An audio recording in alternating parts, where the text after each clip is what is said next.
Hello students.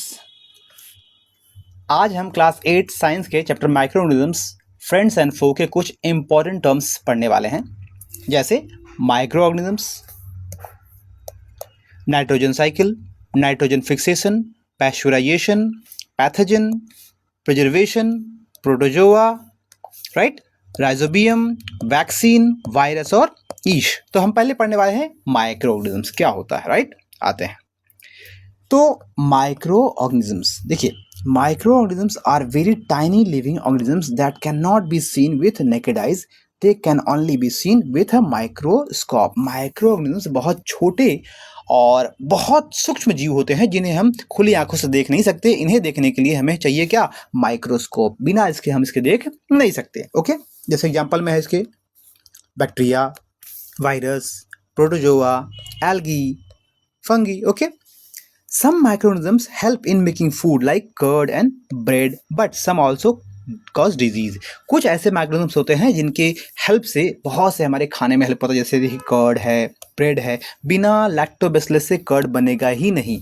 बिना east से bread बनेगा ही नहीं। ओके, तो microorganisms not always they are bad friends, they are good friends and also sometimes they cause disease. वो कई बार हमें बीमार करते हैं, इसलिए हमें उनसे बचना भी चाहिए। ओके, नेक्स्ट है नाइट्रोजन साइकिल। क्या होता है nitrogen cycle? The nitrogen cycle is a natural process by which nitrogen moves from the air to soil into plants and animals and then back to the atmosphere. Nitrogen cycle वह natural process है जिसके जरिए हवा से nitrogen पहले plants में, plant से animals में और एनिमल से वापस से एटमॉस्फेयर में जा मिलता है। इस प्रोसेस को बोलते हैं नाइट्रोजन साइकिल। इसका डेली यूज या इफेक्ट क्या क्या होता है? It helps plant grow because plant need nitrogen to make protein and stay healthy. Plants को प्रोटीन और हेल्दी रहने के लिए ये चाहिए होता है, जैसे हमें ऑक्सीजन चाहिए होता है, प्लांट्स को नाइट्रोजन चाहिए होता है। आगे है नाइट्रोजन फिक्सेशन। क्या है? उसी से जुड़ा हुआ है। Nitrogen fixation is a process of converting nitrogen gas from the air into the usable form like ammonia or nitrates so that plants can absorb and use it. अभी नाइट्रोजन को use तो करते हैं प्लांट्स, लेकिन nitrogen को directly use नहीं कर सकते। उसे यूज करने के लिए उसे यूजेबल फॉर्म में चेंज करना होता है, जैसे क्या एक अमोनिया में, नाइट्रेट्स में। इस तरह से वे लोग यूज करते हैं, तब जाके अपने यूज के लिए, अपने इस्तेमाल के लिए उसको ले पाते हैं, राइट।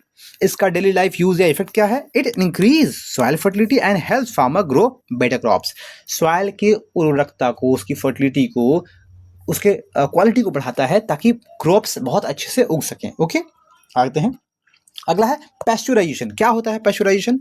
तो pasteurisation is the process of heating milk और अदर लिक्विड्स। ही दूध को या फिर दूसरे लिक्विड को हीट करते हैं और बहुत शॉर्ट टाइम में उसे फिर कूल भी करते हैं, कूल करते then quickly to kill harmful microorganisms. उसमें जो हार्मफुल माइक्रोऑर्गेनिजम्स है उसको मारने के लिए बहुत शॉर्ट पीरियड में कूल और हॉट करते हैं ताकि उसमें मौजूद माइक्रोऑर्गेनिजम्स मर जाएं जो खतरनाक है। ओके, जो हमारे लिए सही नहीं है, हानिकारक है। इसका डेली यूज या इफेक्ट देख लेते हैं। It makes milk safe to drink and increase its shelf life. ये मिल्क को पीने के लिए बिल्कुल सुरक्षित करता है और साथ में उस मिल्क का लाइफ स्पैन, मतलब कि वो जल्दी से खराब फिर नहीं होता, कुछ लंबे वक्त तक वो ठीक रहता है पैकेट में। आपने पैकेट का दूध देखा होगा, वो पैस्चुराइजेशन के प्रोसेस से गुजर के ही आता है। इसी कारण है पैकेट का दूध फ्रिज में रखते हैं और आमतौर पे नॉर्मल दूध से जो हमारे घर में होता है उसके मुकाबले उसका लाइफ थोड़ा सा ज़्यादा और बेटर होता है। ओके, आते हैं। अगला है अब पैथोजन क्या है, right. A pathogen is a microorganisms that cause disease in plants, animals and humans. मैंने पहले ही कहा था माइक्रो ऑर्गेनिजम्स कुछ अच्छे भी होते हैं, कुछ बुरे होते हैं, जिसमें से पैथोजन बुरा वाला है। ये क्या करता है? प्लांट्स हो या एनिमल्स हो, ह्यूमंस हो, व्हाटएवर, ये सभी के लिए बीमारी पैदा करता है। इससे हमें बच के रहना चाहिए। इसका डेली यूज है नहीं, लेकिन इफेक्ट तो है। पैथोजेंस मेक पीपल सिक, बीमार करते हैं। सो वी नीड हाइजीन, हमें साफ सफाई रखनी चाहिए। मेडिसिन और वैक्सीन को भी लेना चाहिए ताकि हम सुरक्षित रहें ऐसे पैथोजन से, ऐसे हार्मफुल माइक्रो ऑर्गेनिज्म से। ओके, आगे है preservation. This is the process, ये भी एक प्रोसेस है। क्या है? Preservation is the process of preventing food from spoiling और for long time by stopping the growth of microorganisms. Example refrigeration, drying, adding salt and sugar. ये एक तरह का प्रोसेस है जिससे खाने की सामग्री को लंबे समय तक सुरक्षित रख सकते हैं हम लोग।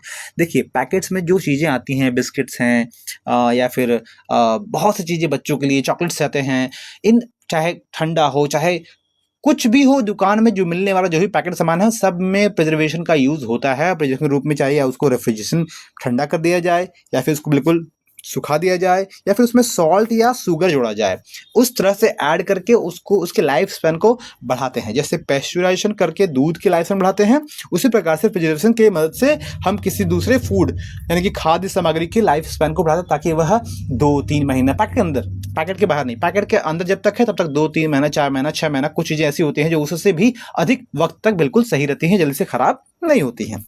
इसका इफेक्ट है daily life use, it keep food fresh for longer time and prevents wastage of food. खाना को खराब होने से बचाता है और लंबे समय तक खाना को बिल्कुल सुरक्षित रखता है ताकि इसका लंबे समय तक यूज हो सके, राइट। आते हैं प्रोटोजोआ क्या है। Protozoa are single cell microorganisms that behave like animals and usually live in water. Example amoeba and paramecium. ये सिंगल सेल ऑर्गेनिजम्स है, माइक्रोऑर्गेनिजम्स जो कि पानी में रहता है और आमतौर पर ये एनिमल की तरह, इसकी एक्टिविटीज बिल्कुल एनिमल की तरह होती हैं, राइट। इसका डेली लाइफ यूज या effect, some protozoa cause disease like malaria.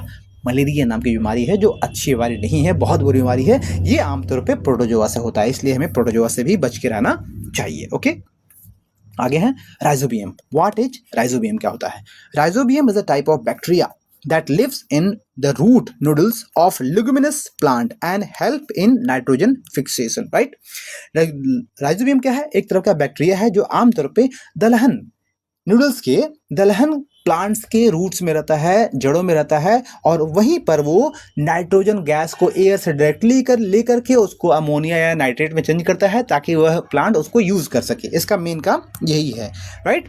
और इसका डेली लाइफ यूज़ या इफेक्ट क्या है? It improves soil fertility and helps plant grow better. ये सॉइल फर्टिलिटी को भी ग्रो करता है और साथ में प्लांट्स इस कारण भी बहुत अच्छे से ग्रो कर पाता है, ओके, क्योंकि उसे नाइट्रोजन का कन्वर्ट रूप मिल जाता है जिसे प्लांट यूज कर पाते हैं। क्योंकि प्लांट ऑटोमेटिक खुद से नाइट्रोजन को कन्वर्ट नहीं कर सकते, इसलिए राइजोबियम नाम का बैक्टीरिया उनके जड़ में रह करके वो काम करता है। बदले में प्लांट्स राइजोबियम नाम के बैक्टीरिया को अपने रूट के आसपास उन्हें शेल्टर देते हैं, रहने की जगह देते हैं, राइट, ओके। अब आते हैं वैक्सीन, इंजेक्शन, सुई। आप सब डरते होंगे। Vaccine is substance that are given to a body to protect it from a particular disease by helping immune system fight the pathogen, right. Vaccine क्या है? एक तरह का सब्सटेंस है जो डायरेक्टली बॉडी में इंजेक्ट किया जाता है, डाल दिया जाता है हमारी बॉडी में।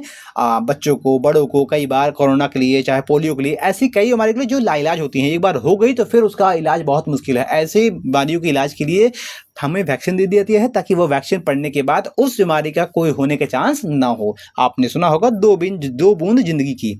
छोटे बच्चों को पोलियो की वैक्सीन दे दी जाती है बचपन में ताकि उन्हें पोलियो कभी भी ना हो।